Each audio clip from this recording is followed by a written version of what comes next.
بسم الله الرحمن الرحيم الحمد لله رب العالمين الرحمن الرحيم مالك يوم الدين إياك نعبد وإياك نستعين اهدنا الصراط المستقيم صراط الذين أنعمت عليهم غير المغضوب عليهم ولا الضالين آمين সবাই পড়ুন আমার সাথে রব্বি ইয়াসসির ওয়ালা তুআসসির ওয়াতাম্মিম আলাইনা বিল খাইর। আলহামদুলিল্লাহ, আমরা এক খতম কোরআনে কারীমের তাফসীর শুনেছি। আজকে থেকে আবার নতুন কোরআনে কারীমের তাফসীর শোনা হচ্ছে।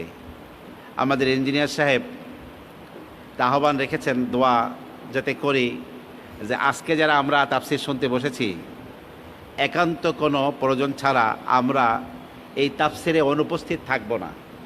নিয়মিতভাবে কোরআনে কারীমের শুক্রবার কেন্দ্রিক যে তাফসীর, আমরা সবাই হাজির থাকার চেষ্টা করব। সবাই রাজি আছি?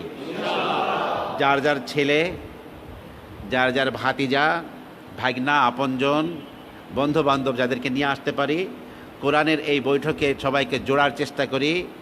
তারা কোরআন শুনে যদি হেদায়েত পেয়ে যায়, তার সওয়াবের ভাগীদার আমিও হয়ে যাব। আল্লাহ সুবহানাহু ওয়া তাআলা আপনাকে আমাকে কোরআনের পাগল বানিয়ে দিন। সবাই বলেন আমিন। জীবনে এক খতম কোরআনের তাফসীর শোনা এটা অনেক বড় ভাগ্যের ব্যাপার। তারাবির একটি খতম শুনি আমরা তারাবি নামাজের মধ্যে, কিন্তু এক খতম কোরআনের শুরু থেকে শেষ পর্যন্ত কোরআনের ব্যাখ্যা সহ তাফসীর সহ শোনা এটা তো ভাগ্যের ব্যাপার, তাকদীরের ব্যাপার। তো আলহামদুলিল্লাহ, আমাদের গত যে খতমটি হয়ে গেল, ম্যাক্সিমাম তাফসীর আমাদের ভাইয়েরা অনেকে ছিলেন, এরকম আছেন যারা একান্ত প্রয়োজন ছাড়া তাফসীরকে বাদ দেননি। আর আমিও ব্যক্তিগতভাবে হজ ওমরার সফর অথবা বিদেশের সফর ছাড়া, অথবা আমার দূর দরাজের কোনো মাহফিল, নোয়াখালী মাহফিল, সিলেটের মাহফিল, খুলনার মাহফিল, এই মাহফিল তো জুমার দিনে পড়ে গেছে। তো যদি আমি মাগরিবের সময় যাই তাহলে তো মাহফিল পাবো না, বাধ্য হয়ে যেতে হয়েছে। কিন্তু সেখানে লক্ষ্য রাখবেন, জুমা পড়লে এখানে যেদিন আমি তাফসীর করি না ওদিনের তাফসীরের ঘোষণা হয় না। এই কথা বলা হয় না তাফসীর হবে না, এটা একটা খারাপ জিনিস। এই ঘোষণাটা দরকার, মানে ঘোষণাই হবে না। আর যেদিন তাফসীর হবে জুমাতে ঘোষণা দিয়ে দেবে মুয়াজ্জিন সাহেব যে আজকে তাফসীর হবে। তো আমরা ইনশাআল্লাহ সবাই পাকাপোক্ত নিয়াত করি যে আল্লাহ আমাদেরকে তাফসীরের হালকাগুলোতে বসার তৌফিক তুমি দান করো। তোমার কোরআন যেন আমরা শুনতে পারি সেই তৌফিক তুমি দান করো। আজকে আপনাদের সামনে এমন একটি সূরা তেলাওয়াত করেছি যাকে উম্মুল কোরআন বলা হয়, কোরআনের মা। সূরাতুল ফাতিহা হলো কোরআনের মা, কোরআনের প্রথম সূরা। এই সূরার মতো একটি সূরা না তাওরাতে আছে, না জবুরে আছে, না ইনজিলে আছে। 7 আয়াত বিশিষ্ট এই সূরাটি এত গুরুত্বপূর্ণ, এই সূরার উপস্থিতি ছাড়া নামাজের কোনো একটি রাকাত কল্পনা করা যায় না। রাসূল নিজেই বলেছেন, লা সালাতা ইল্লা বিফাতিহাতিল কিতাব, সূরা ফাতিহা ছাড়া কোনো নামাজই হবে না। এখন বলবেন, হুজুর আমরা যে পড়ি না, ইমাম সাহেব পড়ে আমরা শুনি। ইমাম সাহেবের পড়াটাই তো আমাদের পড়া হয়ে যায়। কোনো বাদশার সাথে দেখা করতে গেছি, সবাই কথা বলে না, একজনে কথা বলে, আর সবাই চুপচাপ থেকে সেটাকে অনুসরণ করে। আল্লাহর সাথে একটা দরখাস্ত পেশ করতেছি, গোটা সূরা ফাতিহা হলো একটা দোয়া। ইমাম সাহেব বলতেছে মানে আমাদের সবার নেতা বলতেছে, বাস এর উপরে আমরা একই কথা বলছি। এই জন্য ইমাম সাহেব বলেন, আমরা চুপ থাকি। আজকের আমরা আউযু বিল্লাহ বিসমিল্লাহ সহ সূরা ফাতিহার তাফসীর শুরু করব। তার আগে যে বিষয়টি, আমাদের এই কার্তিক মাস, বাংলাদেশের কার্তিক অগ্রহায়ণ মাস, আশ্বিন কার্তিক অগ্রহায়ণ মাসের আসর থেকে মাগরিব পর্যন্ত এই সময়টি খুবই স্বল্প। মুয়াজ্জিন সাহেব বললেন যে 5:22 আজকে মাগরিবের আজান হবে, একেবারে 5:15 আগে আমাকে মাইক ছেড়ে দিতে হবে। তবে কোরআনে কারীমের প্রথম দিনের প্রথম তাফসীর হিসাবে কোরআনের গুরুত্বটা আমাদের দিলের মধ্যে বেশি আসার জন্য আজকে কোরআনে কারীমের গুরুত্ব নিয়েও কিছু কথা আমরা বলবো এবং শুনবো। ওমা তৌফিকি ইল্লা বিল্লাহ আলাইহি তাওয়াক্কালতু ওয়া ইলাইহি উনীব। আমার প্রিয় ভাইরা, এই দুনিয়ায় এখন যারা হাফেজ, যারা কোরআনের কারি, যারা কোরআন পাঠক, কোরআন পড়তে জানে, কোরআনের হাফেজের সংখ্যা হলো 3 কোটি। কত? 170 কোটি মুসলমানের মধ্যে হাফেজে কোরআন কত? 3 কোটি। তাহলে কয়জন মুসলমানে একজন হাফেজ? 170 কোটি মানুষের মধ্যে যদি 3 কোটি হাফেজ থাকে, তাহলে আপনার যদি 50 জনে একজন হাফেজ হতো, তাহলে 150 কোটিতে 3 কোটি হইতো। এখন 170 কোটি, আরও 20 কোটিকে আপনি করেন, এখানে ভাগ করেন, তাহলে দেখা যাবে 3 6 18 বা তার থেকে একটু কম, 156, মানে 56 জন মুসলমানে একজন হাফেজ। প্রতি 56 জন মুসলমানে আল্লাহ পাক কত বড় ইহসান করেছেন উম্মতের উপরে, যেই উম্মতের 56 জনের একজন হাফেজে কোরআন। প্রতিদিন হাফেজে কোরআনের সংখ্যা বাড়তেছে, কারণ হাফেজে কোরআনদের জন্য যেই সুসংবাদ আল্লাহর নবী দিয়ে গেছেন, এই সুসংবাদ আর কারোর জন্য এইভাবে নাই।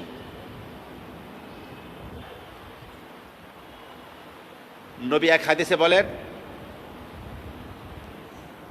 কোরআনে কারীমকে যদি চামড়ার প্যাকেটের মধ্যে করে তুমি আগুনে ফেলাও, বাহতারাক, কোরআন পুড়বে না। একটা কোরআনকে আপনি চামড়ার প্যাকেটের মধ্যে করে কি করলেন? আগুনে ফেলে দিলেন, তাহলে ওই কোরআন পুড়বে না। আল্লাহর নবী এই কথাটি কেন বললেন? উদ্দেশ্য হলো, যেই ব্যক্তি তার সিনার মধ্যে, বুকের মধ্যে কোরআন ধারণ করবে, আল্লাহ পাক তাকে জাহান্নামের আগুনে পোড়াবেন না। আল্লাহ আমাদেরকে সেরকম হাফিজ হিসেবে কবুল করুন, সবাই বলেন আমিন। আমাদের সন্তান সন্ততি, পরবর্তী জেনারেশনকে আল্লাহ পাক কবুল করুন, জাহান্নামের আগুন থেকে বাঁচার তৌফিক আল্লাহ পাক আমাদেরকে দান করুন। এই কোরআনের নিয়ামত কারা পায় ভাই? আল্লাহর নবী, আল্লাহ তাআলা বলছেন নিজেই সূরা ফাতিরের আয়াত 22 নম্বর পারার 17 নম্বর পৃষ্ঠার প্রায় শুরু ভাগেই আছে, সুব্বা আওরাতনাল কিতাব, অতঃপর এই কিতাবের মালিক আমি তাদেরকে বানাই, এই কিতাবের হাফেজ, কোরআনের কারি আমি তাদেরকে বানাই, কোরআনের নিয়ামত তাদেরকে দান করি, কোরআনের অধিকারী তাদেরকে আমি বানাই। আল্লাযীনা ইসতাফাইনা মিন ইবাদিনা, গোটা বিশ্ব থেকে আমার বান্দা বান্দির মধ্য থেকে আমার যারা বাছাইকৃত, আমি কর্তৃক যারা মনোনীত, নির্বাচিত, ওই আমার বাছাইকৃত, মনোনীত, নির্বাচিত বান্দা বান্দিকেই কেবল এই কিতাবের অধিকারী আমি বানাই। তাহলে যারা কোরআনের হাফেজ গোটা পৃথিবীতে, একটা এতিম বাচ্চা ছোট কোরআনের হাফেজ, একটা ছোট্ট দরিদ্র মেয়ে ছোট হাফেজে কোরআন, আপনার আমার চোখের দৃষ্টিতে ওর হয়তো আপনার আমার কাছে কোনো দাম নাই, কিন্তু আল্লাহ পাকের এই কোরআনের এই আয়াত অনুযায়ী গোটা 700 কোটি মানুষের মধ্যে আল্লাহ পাকের বাছাইকৃত বান্দির একজন বান্দি হলো ওই বাচ্চাটি। আপনি আমি আখিরাতের চোখ দিয়ে তো দুনিয়া দেখি না, দুনিয়াকে দুনিয়ার চোখ দিয়ে দেখি। কোরআন হাদিসের ইলমের আলোকে তো আপনি আমি দেখি না, যার কারণে এদের দাম আপনার আমার কাছে নাই। কিন্তু সে গোটা পৃথিবীর মধ্যে আল্লাহ পাকের নির্বাচিত বান্দা বান্দির একজন, যাকে আল্লাহ কোরআন দিয়েছেন।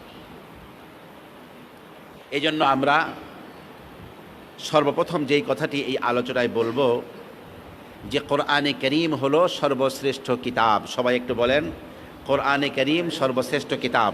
কথাটা 3 বার বলেন, কোরআনে কারীম সর্বশ্রেষ্ঠ কিতাব, কোরআনে কারীম সর্বশ্রেষ্ঠ কিতাব, কোরআনে কারীম সর্বশ্রেষ্ঠ কিতাব। কথাটা 3 বার কেন বলাইলাম? আরবিতে নিয়ম আছে, ইদা তাকাররারা তাকাররারা, যেই কথাটি মুখে বারবার বলে সেইটা দিলের মধ্যে বসে যায়। যেই কথাটি মানুষ কি করে, বারবার মুখে উচ্চারণ করে, সেই কথাটি মানুষের দিলের মধ্যে কি করে, বসে যায়।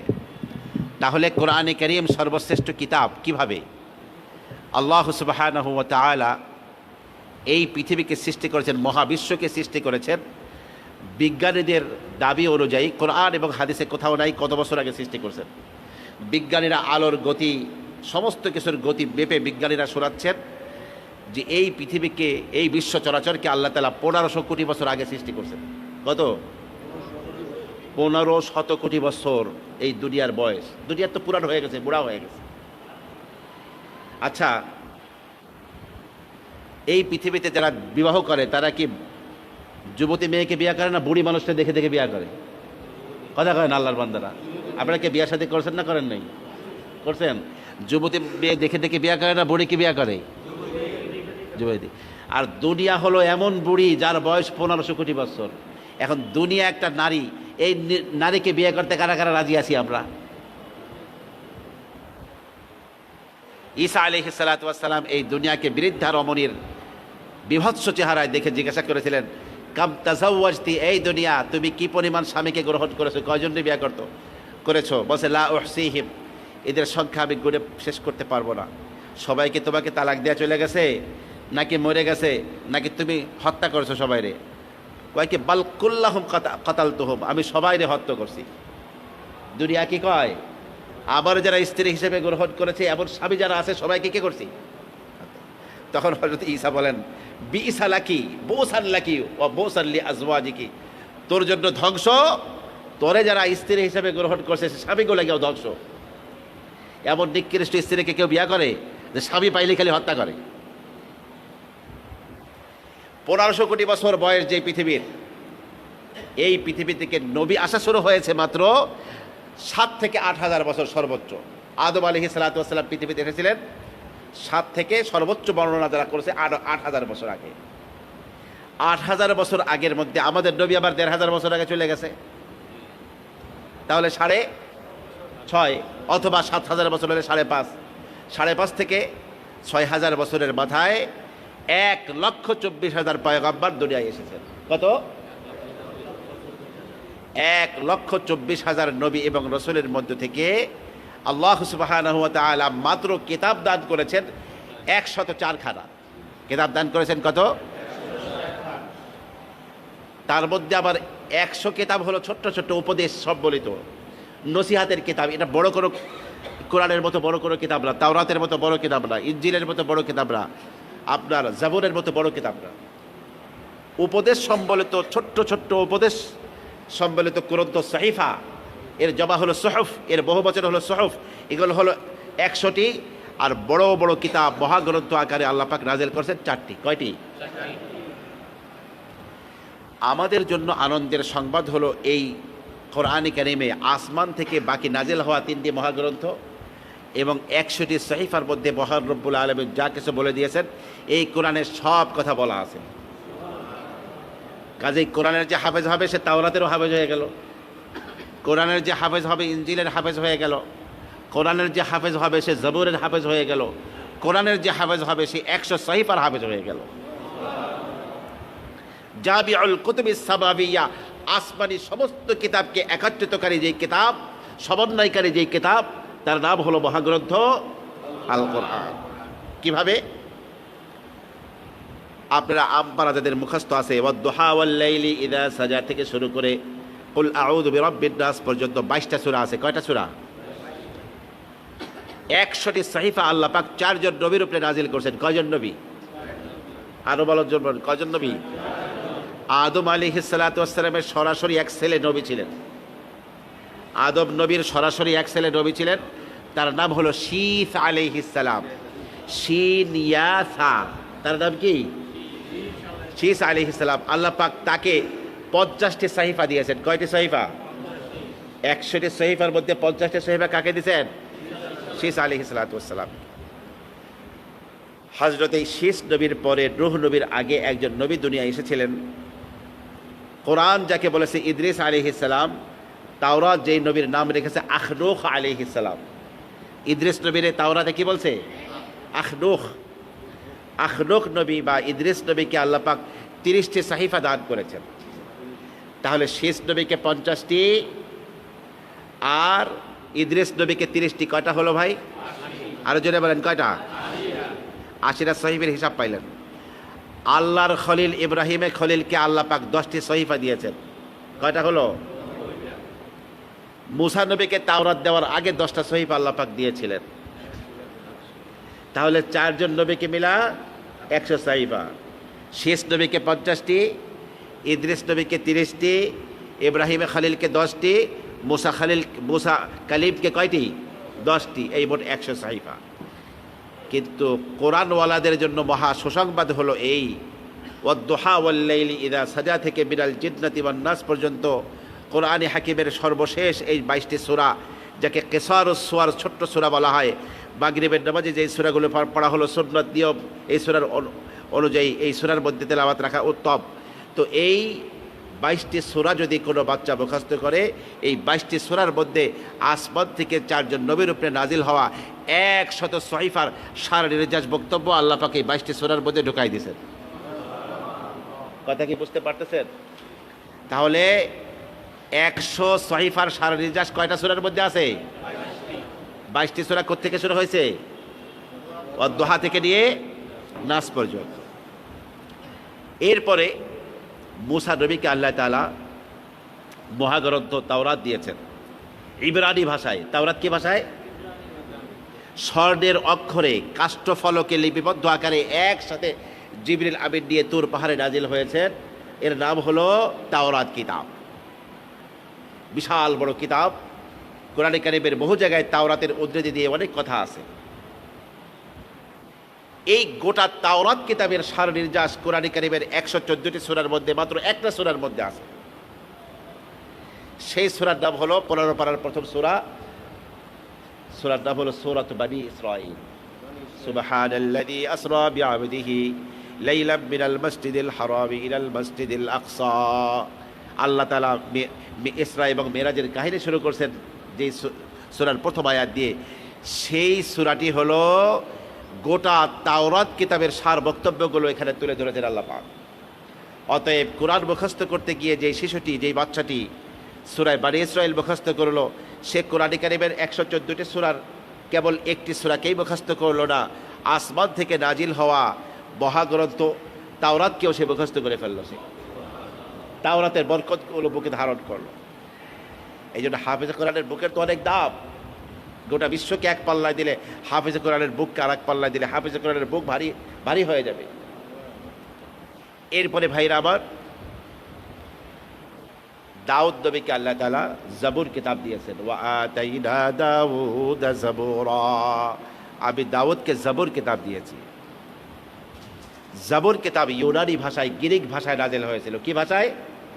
গ্রিক ভাষায়।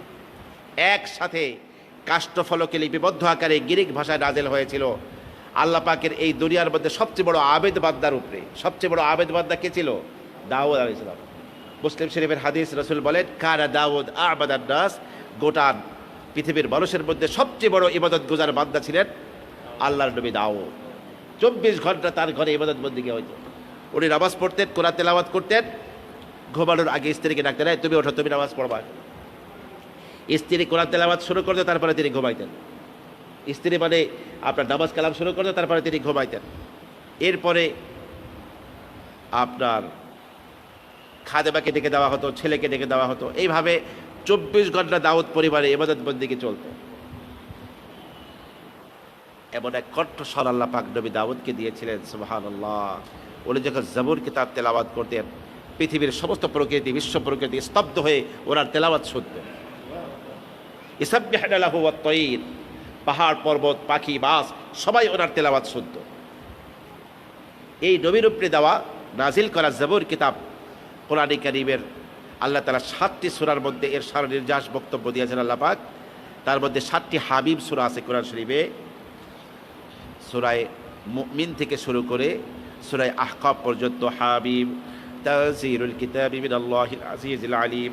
হামিম তানজিলুম মিনার রহমানির রহিম। এভাবে 7টি হাবিব সূরা। এই 7টি হাবিব সূরার মধ্যে গোটা জাবুর কিতাবের সার নির্যাস বক্তব্য আল্লাহ পাক তুলে ধরেছেন। অতএব যেই বাচ্চা কোরআন মুখস্থ করতে যায়, 7টি হাবিব সূরা অবশ্যই তাকে মুখস্থ করতে হয়।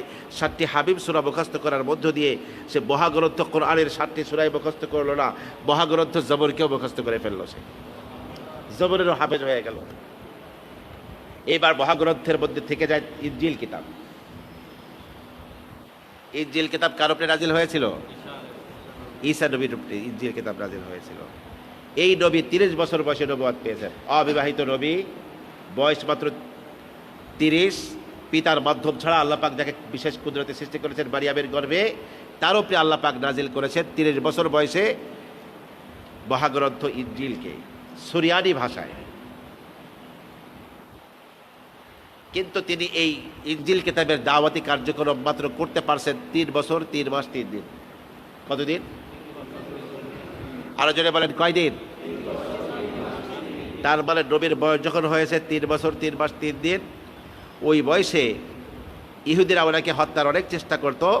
ঘরকে ঘেরাও করে ফেললো ইহুদিরা, যেই ঘরে নবী আছেন। কোন একটা বিল্ডিংয়ের ঘরে বসা ছিলেন, একতলা বিশিষ্ট। ইহুদিরা ঘরটাকে ঘেরাও করে ফেললো। তাদের মধ্যে সবচেয়ে বড় দুষ্ট যে, সে বলল, তৈতলা ডুস, আমাকে তোরা কষ্ট করে ঘরের মধ্যে ঢুকাই দে, আমি একাই ঈসাকে হত্যা করে ওর কল্যাণটা তোদের কাছে নিয়ে আসি। জালনা দিয়া হোক, ভেন্টিলেটার হোক, যে কোনো জায়গা দিয়ে তারা তাকে ঢুকাই দিল, ঢুকলো ভিতরে। তলোয়ার সাথেই আছে, তলোয়ার উত্তোলন করেছে নবীকে হত্যা করতে, ঈসাকে। অবাকারু অবাকার আল্লাহ, কাফেররা চক্রান্ত করে। আল্লাহ পাক সেই চক্রান্তের উত্তর কি করে দেন দেখেন। ওই পাপিষ্ঠ যে নবীকে হত্যার জন্য তলোয়ার উঠিয়েছে, ওর কল্লার এতটুকু আল্লাহ পাক ঈসা নবীর মতো বানিয়ে দিয়েছেন। আর কল্লার এতটুকু শরীর আগে যেমন আছে সেরকমই আছে। আর হযরত ঈসা নবীকে আল্লাহ তাআলা জিবরিল ফেরেশতাকে পাঠিয়ে বিল্ডিংয়ের ছাদ ফাঁকা করে আস্তে দ্বিতীয় আসমানে উঠে নিয়ে বসে আছে। আর ঘরের মধ্যে মানুষ ছিল কয়জন? কথা কয় না, কয়জন লোক ছিল? ওরা দরজা ভাঙ্গা লোক পাইছে কয়জন? এই লোকটাই ঈসা মনে করা এরা শলিবিদ্ধ করবে, একে মারবে। কয় কি, আমি এদের মারিস না, আমি তবু লোকটা, আমার মানুষ কা, তোরা বোঝস না আমি সেই তোকে লোকটা ছিলস না। মানে কয় কি, না, তোর নাকটা ঈসার মতো, তোর চোখটা ঈসার মতো, তোর চুলটা ঈসার মতো, তুই ঈসা, তরে মারুম। এত দাফাদাফি করে, এত চিল্লাপাল্লা করে, সবাই মিল্লা ধরছে, হ্যারে শলিবিদ্ধ করবো। দেখছেন দুষ্টুমি করছে, আল্লাহ কি ব্যবস্থা দিছে। ওরে ধরে জোর করে শলিতে বসাইছে। শলিতে বসানোর পরে লাশটা যখন সামনে শোয় রাখছে, তখন তাদের চক্ষুগুলো ছানা বড়া, কিরে এইটুক ঈসার মতো, এইটুক আমাকে লোকটার মতো। ঘরের মধ্যে লোকটা ছিল 2 জন, এইটা যদি ঈসা হয় আমাকে লোকটা কই গেল? আর এইটাই যদি আমাকে লোক হয়, ঈসা কই গেল? এখন বর্তমান খ্রিস্টান জগতের ওরা কয়, আমাকে ঈসা আমাকে গোড়াগুলোকে অগ্রিম সাদা লইয়া শোলবিদ্ধ হয়ে মরে গেছে, আমরা মরে গেলে গাই আমাকে বেহেস্ত। হেরা কয় বেহেস্ত তোমাকে লাইগা 7 তবক জাহান্নামের একটা জাহান্নাম খালি খ্রিস্টানগুলো গিয়ে বানাইছে আল্লাহ। 7 তবক জাহান্নামটা এরকম: হাবিয়া, জাহিম, সাকার, সাইর, লাভা, হোতামা জাহান্নাম। এই হলো জাহান্নাম, 7 তালা। 7 তালার একটা তালা লিন্নাসারা, শুধু খ্রিস্টানদের লাইগা। জাগো লাইগা আল্লাহ পাক জাহান্নামের একটা তালাই বানাইছে। হেরা কয় মরণের সাথেই বেহেস্ত। যাইয়া দেখো ফেরেশতারা মুগুল লয়ে বই রয়েছে, একেবারে টাইট করা মুগুল। 3 খোদা কও আবার বা বেহেস্ত। আল্লাহর সাথে শিরকে আকবার করো, আসমান জমিনে ফেটে যাবে, এরকম কাজ করো, আবার কও বেহেস্ত। আসলে ঈসা আলাইহিস সালাতু ওয়াস সালাম কোথায় অপেক্ষা করছেন? ওমা কাতালুহু, আল্লাহ বলেন তারা আবার নবীকে হত্যা করতে পারে নাই। ওমা সলাবুহু, তাকে শলীবিদ্ধ করতে পারে নাই। ওয়ালাকিন সুব্বিহা লাহুম, ওরা ধাঁধায় পড়ে গিয়েছে। আজ পর্যন্ত ইহুদি খ্রিস্টান ধাঁধার মধ্যে আছে। আর ঈসা আলাইহিস সালাম অপেক্ষা করতেছেন কোথায়?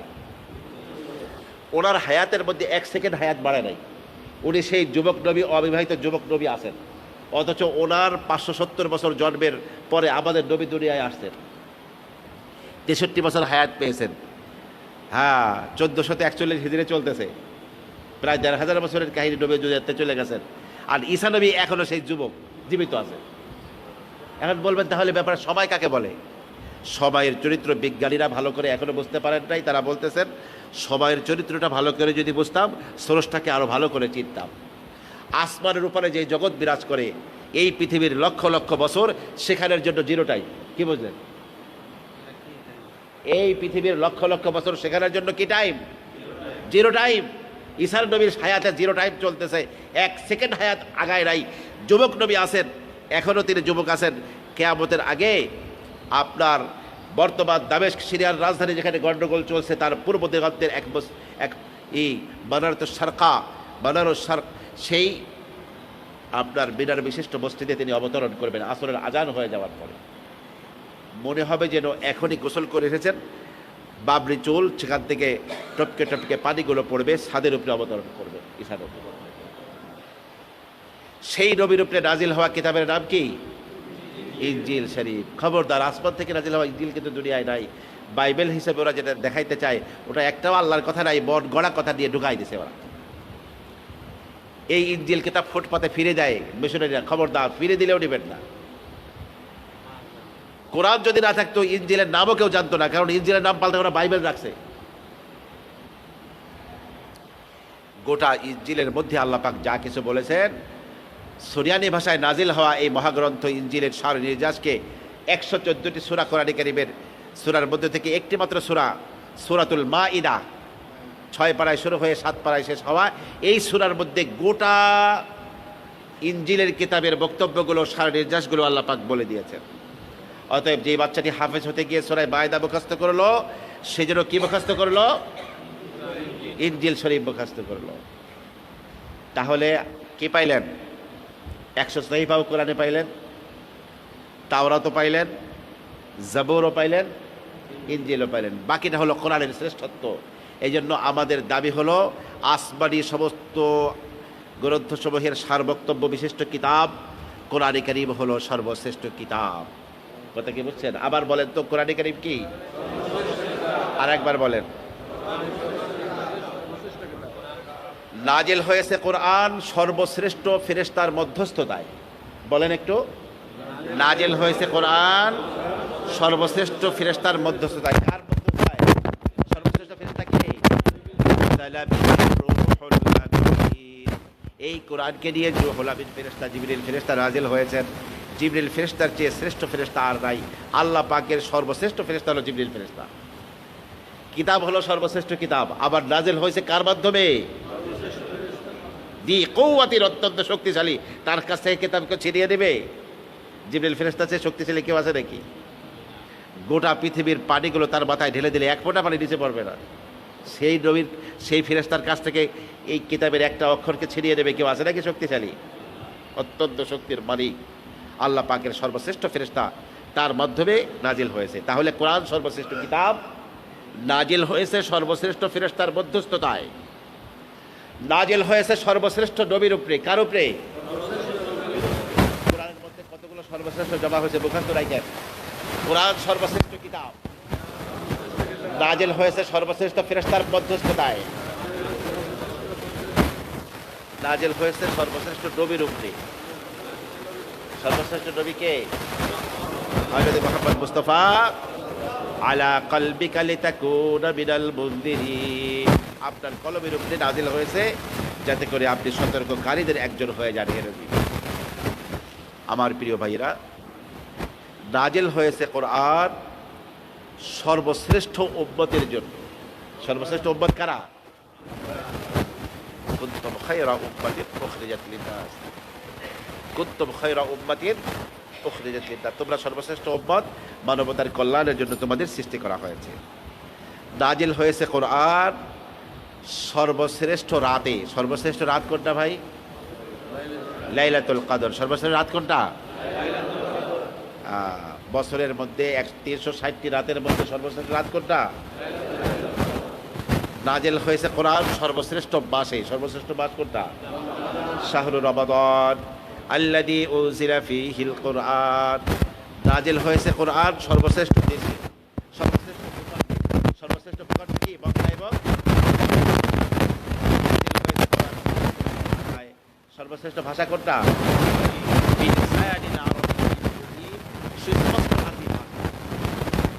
নাজিল হয়েছে কোরআন সর্বশ্রেষ্ঠ পাহাড়ে। সর্বশ্রেষ্ঠ পাহাড়ের নাম কি? 5টি আয়াতে নাজিল হয়েছিল জাবালে নূর। তাওরাত নাজিল হয়েছে জাবালে নূর, আর কোরআন নাজিল হয়েছে জাবালে নূর। কোনটা শক্তিশালী? কোনটার দাম বেশি? জাবালে নূর। নাজিল হয়েছে কোরআন সর্বশ্রেষ্ঠ পাহাড় জাবালে নূরের শ্রেষ্ঠ। তাহলে কোরআনের মধ্যে কতগুলো সর্বশ্রেষ্ঠ নাজিল হয়েছে, সর্বশ্রেষ্ঠ পাওয়া গেল। লক্ষ্য রাখছেন? কোরআন সর্বশ্রেষ্ঠ কিতাব, নাজিল হয়েছে সর্বশ্রেষ্ঠ, সর্বশ্রেষ্ঠ নবীর উপরে, সর্বশ্রেষ্ঠ উম্মতের জন্য, সর্বশ্রেষ্ঠ মাসে, সর্বশ্রেষ্ঠ রাতে, সর্বশ্রেষ্ঠ দেশে, সর্বশ্রেষ্ঠ ভাষায়, সর্বশ্রেষ্ঠ পাহাড়ে, সর্বশ্রেষ্ঠ গুহায়। অতএব কোরআনকে যে গ্রহণ করবে আল্লাহ পাক তাকে সর্বশ্রেষ্ঠ বানাই দেবেন। কে সর্বশ্রেষ্ঠ জিনিসকে সর্বনিকৃষ্ট ব্যক্তিকে দেওয়া হয়? আল্লাহর বান্দারা কথা কয় না। সর্বশ্রেষ্ঠ বস্তুকে সর্বশ্রেষ্ঠ সবচেয়ে নিকৃষ্ট ব্যক্তিদেরকে দেওয়া হয়? তাহলে কোরআন হলো সর্বশ্রেষ্ঠ সর্বদিক থেকে। আপনি যদি কোরআনকে মুখস্থ করেন, কোরআনকে পাওয়ার চেষ্টা করেন, কোরআন পড়েন, আপনি সর্বশ্রেষ্ঠ হয়ে যাবেন। আপনার ছেলেকে পড়ান, আপনার ছেলে সর্বশ্রেষ্ঠ হয়ে যাবে। আপনার মেয়েকে কোরআন পড়ান, সে সর্বশ্রেষ্ঠ হয়ে যাবে। আর আল্লাহ পাক সর্বশ্রেষ্ঠ কাফেলা যারা, তাদেরকে কোরআন দান করেন। আমাদের এই ইঞ্জিনিয়ার সাহেব একদিন, ওনার নিজের মনে আছে কিনা জানি না, আমার এই রুমে বসে একদিন বলতেছে, হুজুর সকালবেলা ঘুম থেকে উঠা যা কিছু দেখেন সব আমরা ইঞ্জিনিয়াররা বানাইছি। উনি যে ইঞ্জিনিয়ার, তো ইঞ্জিনিয়ারদের একটু মাতুব বাইরে দেখাইলো যে আমরা ইঞ্জিনিয়াররা বানাইছি, দুনিয়ার যা কিছু দেখেন, এই মসজিদ আমরা বানাইছি, এই রাস্তাঘাট আমরা বানাইছি, কালভার্ট আমরা বানাইছি, পদ্মা সেতু আমরা তৈরি করতেছি, গোটা পৃথিবীর সভ্যতা স্থপতি হলাম আমরা, প্রকৌশলী আমরা, গোটা সৃষ্টি পরম্পরের শ্রেষ্ঠ যা কিছু চোখ দিয়ে দেখা যায় সব আমরা বানাইছি। কথা ঠিক কিনা? প্রকৌশলীরাই তো বানাইছে, ইঞ্জিনিয়াররাই তো বানাইছে। ইঞ্জিনিয়াররা যেভাবে এঁকে দেয় সেভাবেই তো বানায়, এভাবে তো হওয়ার উপরে তার হয়ে যায় না। তার মানে প্রকারান্তরে ইঞ্জিনিয়ার সাহেব বলতে চেয়েছিলেন, এই পৃথিবীর সর্বশ্রেষ্ঠ মানুষ আমরা, আমরা বিশ্ব সভ্যতা নির্মাণ করি, আমরা হলাম সর্বশ্রেষ্ঠ। ওনার পাশেই একজন ডাক্তার বসা ছিল, ওনার কিন্তু খবর নাই। ডাক্তার কয় কি, ইঞ্জিনিয়ার সাহেব লেকচার একটু কম দেন, কালকে রাত্রে 3টার সময় আপনার পেট ব্যথা উঠছিল, আপনার ট্যাবলেটটা কে খাওয়াইছিল? তখন আর ইঞ্জিনিয়ার সাহেব কোনো কথাবার্তা কয় না। আরে এই ডাক্তারই আমার কালকে ওষুধ খাওয়াইছে, হ্যার সামনে বইয়ে লেকচার দিই। তারপরে ডাক্তার যেন বলতে চায় যে ইঞ্জিনিয়ার সাহেব এত বেশি লেকচার দিয়েন না, আপনাদের ইঞ্জিনিয়ারদেরকে, পৃথিবীর মানুষদেরকে ঠিকঠাক করে আমরা ওষুধ খাওয়াই রাখি বলে তারা কাজ করতে পারে, আমরা সর্বশ্রেষ্ঠ দুনিয়ায়। সবাইকে ধমক দিয়ে চুপ করিয়ে দিবে কম্পিউটার বিজ্ঞানী। এখন কম্পিউটার ছাড়া দুনিয়া অচল। কি ভাই, কম্পিউটার না থাকলে ব্যাংকিংও চলে না, ব্যবসা বাণিজ্য চলে না। এখন গোটা পৃথিবীর মানুষ কম্পিউটার নির্ভর হয়ে গেছে, কিছু হলেই খালি কম্পিউটার দিকে তাকায়। কারণ সব কিছু আর কেউ লেখে না, সব কম্পিউটারের মধ্যে লেখা আছে। কম্পিউটার বিজ্ঞানীরা বলবেন এই পৃথিবীর সর্বশ্রেষ্ঠ মানুষ আমরা, কারণ আমরা যা ছাড়া দুনিয়া চলে না সেইটার স্থপতি আমরা, সেইটার প্রকৌশলী আমরা, সেইটার নির্মাতা আমরা, আমরা হলাম পৃথিবীর সর্বশ্রেষ্ঠ। কম্পিউটার বিজ্ঞানীদেরকে রোবট বিজ্ঞানীরা বলবেন, আরে মিয়া তোমরা কম্পিউটার লয়ে আসো, আমরা মেশিনে এমন একটা জীবন্ত মানুষ যা করতে পারে, একটা রোবটকে এভাবে বানিয়েছি সেই বুদ্ধিমান একটা মানুষের মতো, সে পাকের ঘরে গিয়ে চা বানিয়ে নিয়ে আসবে, খাবারের থেকে চা আনবে। এখন উড়োজাহাজ চালাচ্ছে রোবটে। এখন আপনার গুরুত্বপূর্ণ কাজগুলো, এমনকি আর এক দেশে গিয়ে বম্বিং করে আসতে হবে উড়োজাহাজে, সেই কাজগুলো কে করে? রোবট করে। রোবটের সুইচ টিপ দেয়, রোবটে গিয়ে জাহাজে ওঠে, রোবটে গিয়ে আবার বম্বিং করে আবার চলে আসে। রোবট বিজ্ঞানী আমরা, আমরা সর্বশ্রেষ্ঠ। এই সমস্ত মানুষগুলোকে আর একটা ধমক দেবে জ্যোতির্বিজ্ঞান, আমেরিকার নাসার গবেষণাগার, যেখানে একটা টেলিস্কোপ মহাকাশের দিকে ফিট করা আছে, যেই টেলিস্কোপের নাম হলো হাবল স্পেস টেলিস্কোপ, মহাকাশের দিকে ফিট করা। তো বিজ্ঞানীদের দাবি হলো যে পার সেকেন্ডে আলোর গতি হলো 1,86,000 মাইল, এরকম 60 সেকেন্ডে 1 মিনিট, এরকম 60 মিনিটে 1 ঘন্টা, এরকম 24 ঘন্টায় 1 দিন, এরকম 30 দিনে 1 মাস, এরকম 12 মাসে 1 বছর। এটাকে আলোক বর্ষ বলা হয়। 10 লক্ষে 1 বিলিয়ন। বিজ্ঞানীদের দাবি হলো আমাদের হাবলের এই টেলিস্কোপের শক্তি এত বেশি, 1300 মিলিয়ন আলোক বর্ষ উপরে। যা কিছু মহাশূন্যে যা কিছু ছুটাছুটি করে, যা কিছু দেখা যায়, সব কিছুকে আমাদের এই হাবলের টেলিস্কোপ টেনে পিছনে আমাদের এই বিশাল সাদা পর্দা আমাদেরকে দেখিয়ে দেয় মহাশূন্য কি আছে। আর আমরা চুপচাপ এগুলো দেখে গোটা মহাবিশ্ব নিয়ে গবেষণা করি, জ্যোতির্বিজ্ঞান নিয়ে গবেষণা করি, মহাকাশ নিয়ে গবেষণা করি, মহাবিশ্ব নিয়ে গবেষণা করি। আর তোমরা একটু দুনিয়ার, একটু রোবট, একটু ওই কম্পিউটার নিয়ে গবেষণা করো। আমরা জ্যোতির্বিজ্ঞানী, আমরা হলাম সর্বশ্রেষ্ঠ। সবাই দাবি করে আমরা কি সর্বশ্রেষ্ঠ। এখন আপনারা আমাকে বলেন, সর্বশ্রেষ্ঠ কে? এই সার্টিফিকেট কে দিবেন? এই ঘোষণা কে দিবেন? অথবা আল্লাহর পক্ষ থেকে পাঠানো পয়গম্বর বিশ্বনবী মুহাম্মদ রাসূলুল্লাহ সাল্লাল্লাহু আলাইহি সাল্লাম বলবেন যে কে সর্বশ্রেষ্ঠ। সেই নবী দীপ্ত কণ্ঠে ঘোষণা করেছেন, হ্যাঁ, খায়রুকুম মান তাআল্লামাল কুরআন ওয়া আল্লামাহু। এই আমার উম্মতেরা ভালো করে শোনো, তোমাদের মধ্যে সর্বশ্রেষ্ঠ ইঞ্জিনিয়ার সাহেবরা না, তোমাদের মধ্যে সর্বশ্রেষ্ঠ ওই ডাক্তার সাহেবরা না, তোমাদের মধ্যে সর্বশ্রেষ্ঠ কম্পিউটার বিজ্ঞানী আর রোবট বিজ্ঞানী আর জ্যোতির্বিজ্ঞানীরা। তোমাদের মধ্যে সর্বশ্রেষ্ঠ হলো যে ব্যক্তি নিজে কোরআন কারীম শিক্ষা গ্রহণ করে এবং অপরকে শিক্ষা দান করে। খায়রুকুম মান তাআল্লামাল কোরআন। নর্মাল কথায় খায়রুকুম মান তাআল্লামার তাৎপর্য বুঝবেন না, এত খালি লেকচার দিলেই বোঝা যাবে খায়রুকুম মান তাআল্লামাল কোরআন ওয়া আল্লামাহুর মধ্যে বিশ্বনবী কি বুঝিয়েছেন। কিন্তু এখন কথা হলো যে যদি কোরআনওয়ালাদের এতই দাম থাকে, এত অল্প টাকায় মানুষ কোরআনওয়ালা ইমামতি করে কেমনি? হেফজখানায় পড়ায় মাত্র 10,000 টাকা বেতন, হাফিজে পড়ায় তত। এসার পরে বয়স্কদের কোরআন পড়ায় মাত্র 7-8 হাজার টাকা বেতন, 9,000 টাকা বেতন। অথচ এই কম্পিউটার বিজ্ঞানী, এই জ্যোতির্বিজ্ঞানী, তাদের এই পরিমাণ বেতন যেটা কোটির পর্যায়ে পৌঁছে যায়। এখন বেতন দিয়া কি মানুষের মূল্যায়ন করা যায়? টাকা পয়সার অঙ্ক দিয়া, নাকি মূল্যায়নের অন্য মাপকাঠি আছে? আমার এক বন্ধু কিডনির, বাংলাদেশে খুব বড় মাপের ডাক্তার, তার আর এক বন্ধু একসাথে পড়াশোনা করছে, সে বরিশালে গিয়ে বিশাল কম্পিউটারের মার্কেট দিয়া কোটি কোটি টাকার মালিক হয়ে গেছে।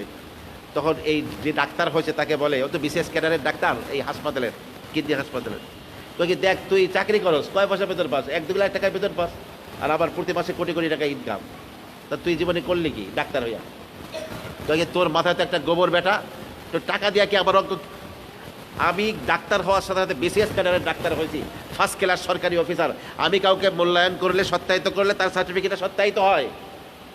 টাকার অঙ্ক দিয়া তো এর কি হয় না? টাকার অঙ্ক দিয়া কি এই সম্মানের কোনো পরিবর্তন করা যায়? আমার প্রিয় ভাইরা, আল্লাহ পাকের একটা শাশ্বত সুন্নত আছে, যেই জিনিসটি যত বেশি প্রয়োজন সেই জিনিসটা আল্লাহ তত বেশি সস্তা বানায় দেয়। যেই জিনিস যত বেশি দরকার সেই জিনিস তত বেশি সস্তা। সবচেয়ে পৃথিবীতে অক্সিজেন বেশি দরকার, অক্সিজেন ছাড়া পৃথিবীর মানুষ কি বাঁচে না। এখন যদি এই অক্সিজেন আল্লাহ পাক ফ্রি দুনিয়া ছেড়ে না দিতেন, তাহলে সরকারি আর বিরোধী দলের যে কোপাকুপি, যখন সরকারের কাছে সেই অক্সিজেনের পোটলাগুলো থাকতো, বিরোধী দলের আন্দোলন করা লাগতো না। সরকারের কাছে যাই কত, দেখেন আমাকে বোতল শেষ হয়ে গেছে, জলদি করে অক্সিজেন দেন, না হলে আমরা শেষ।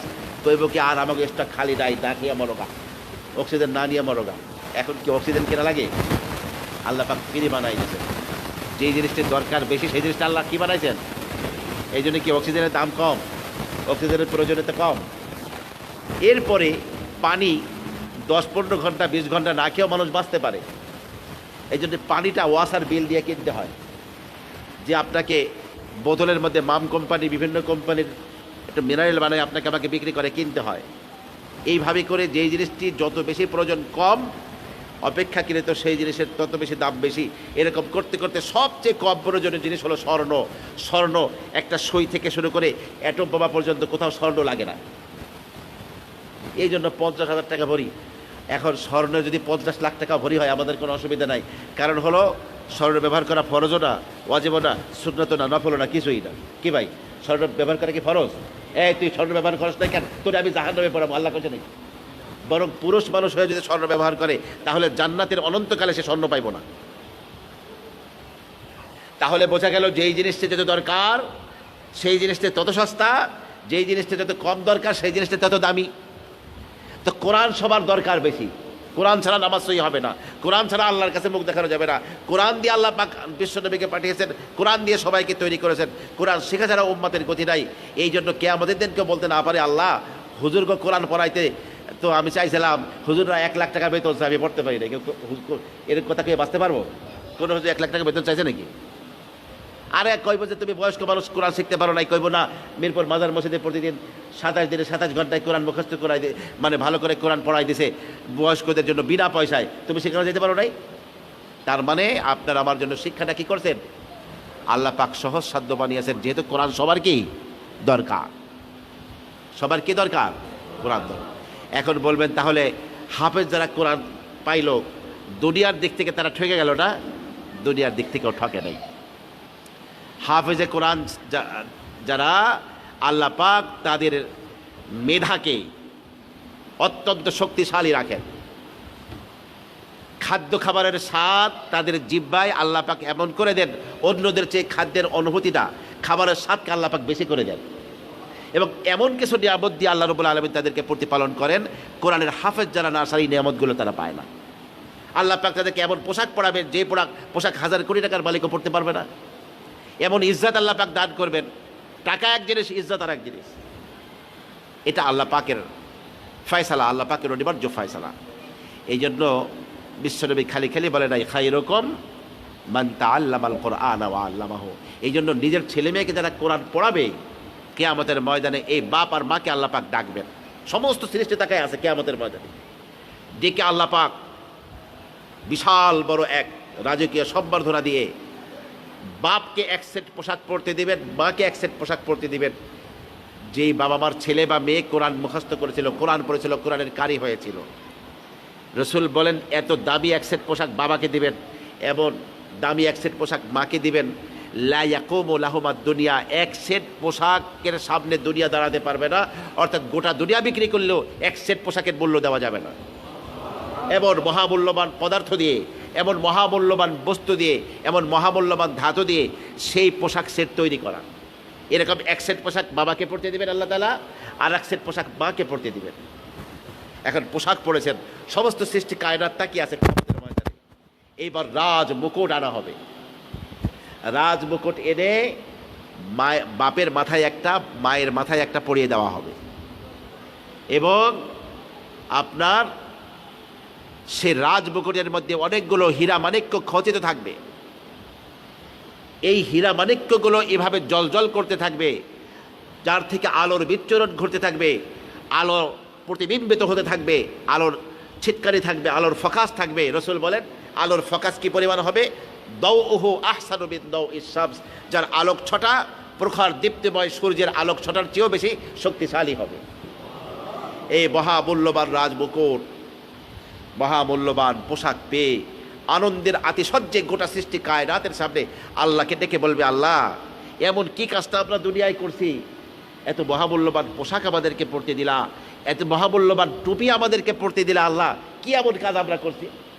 তখন আল্লাহ পাকের পক্ষ থেকে বলা হবে, বিআখদি ওয়ালাদিকুমাল কুরআন, বিআখদি ওয়ালাদিকুমাল কুরআন, তোমাদের সন্তান কোরআন গ্রহণ করেছিল, কোরআন পড়েছিল, এই জন্য তোমাদেরকে এই পুরস্কার করা হলো।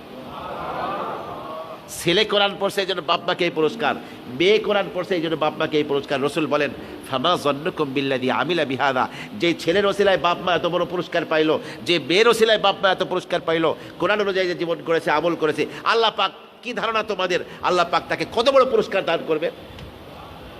সেই পুরস্কার যদি আপনি আমি পেতে চাই, সন্তানকে কোরআন পড়াতে হবে। এখন কইবেন, হুজুর আমার ছেলেমেয়েরাও বড় হয়ে গেছে, বিয়ে শাদী করছে, আপনার নাতি নুতি নাই, নাতি নাতকুরা নাই, এখন কোরআন শিখান। কবে নাতি নাই, হেরাও বড় হয়ে গেছে, না নাতির ঘরে ছাতিরে পড়ান, ছাতিও যদি বড় হয়ে যায় নাতির কাছে ছাতির ঘরে ডেকিরে পড়ান, ডেকেও বড় হয়ে গেলে ডেকের ঘরের খুদ দিয়ে পড়ান। আপনি কোরআন যখন পড়াবেন, আপনার মধ্যস্থতায় আপনার সেই বংশধর কোরআন পেল, ইনশাআল্লাহ ময়দানে মাসরে আল্লাহ পাক এই মহান নিয়ামত আপনাকে দান করবেন। আজকে আর আমাদের সময় আর হচ্ছে না, ইনশাআল্লাহ কোরআন সম্পর্কিত বিশাল আলোচনা আমাদের বাকি আছে। এই ভূমিকা হিসেবে এই কথাগুলো আমাদের মনের মধ্যে প্রথম জমাই নিতে হবে, যাতে করে আমরা কোরআনের আহাম্মিয়াত নিয়ে কোরআনের এই দর্শে বসি। এই এক একটা সময়, এক একটা সেকেন্ডের অনেক দাম আমাদের জিন্দেগির। সেই সবাইগুলো শুক্রবার দিন দোয়া কবলের সময় আমরা কোরআনের জন্য দিব। কোন জিনিসের জন্য আমি সময়গুলো দিচ্ছি আপনার আমার গভীরে বুঝে আসবে যদি এই কথাগুলো জেহেরে থাকে। আল্লাহ সুবহানাহু ওয়া তাআলা এই প্রতিটি কথার মর্ম গভীরভাবে দিলের মধ্যে আত্মস্থ করে কোরআনের এই বৈঠকে বসার তৌফিক এবং যোগ্যতা আমাদেরকে দান করুন। আমিন। ওয়া আখিরু দাওয়ানা আলহামদুলিল্লাহি রাব্বিল আলামিন।